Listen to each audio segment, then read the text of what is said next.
Depuis 2017, il est président de la République. Si Emmanuel Macron a pris des décisions contestées ces dernières semaines, la dissolution de l'Assemblée nationale par exemple, le chef de l'État n'est pas arrivé à ce poste sans stratégie ou travail. Et ça a commencé un peu avant 2012, quand il a participé à la campagne électorale de François Hollande pour l'élection présidentielle de 2012.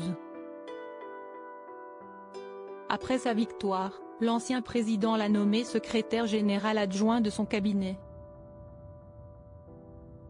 Un poste que l'époux de Brigitte Macron va quitter en juillet 2014, souhaitant se consacrer à d'autres projets, dont l'enseignement à l'étranger, comme l'a dévoilé Marc Andevelde dans son livre L'ambigu Monsieur Macron, sorti aux éditions Flammarion en 2015.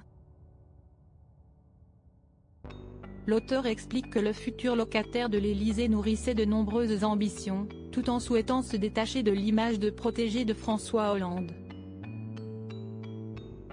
Pendant l'été 2014, ce dernier a décidé de faire un remaniement complet de son gouvernement. Si Emmanuel Macron ne pensait pas être rappelé aussi vite, il en avait tellement envie, a indiqué l'auteur.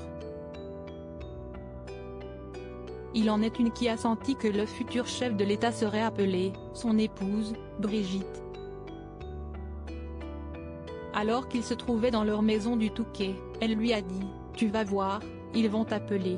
Emmanuel et Brigitte Macron, retour sur leur moment complice en public. Emmanuel Macron a posé ses conditions après des tergiversations entre Manuel Valls, Premier ministre, Jean-Pierre Jouyet, secrétaire général de la présidence de la République française, et François Hollande, et quelques refus d'autres personnalités politiques. Emmanuel Macron a été désigné pour prendre le poste de ministre de l'économie, de l'industrie et du numérique.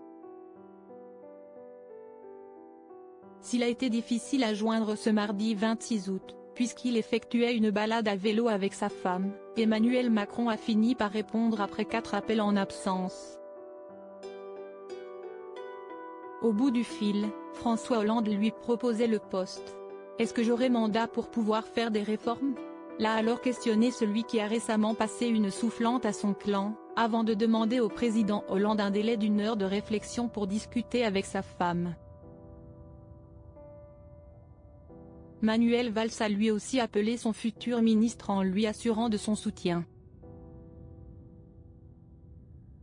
Le 27 août, Emmanuel Macron assistait à la passation de pouvoir.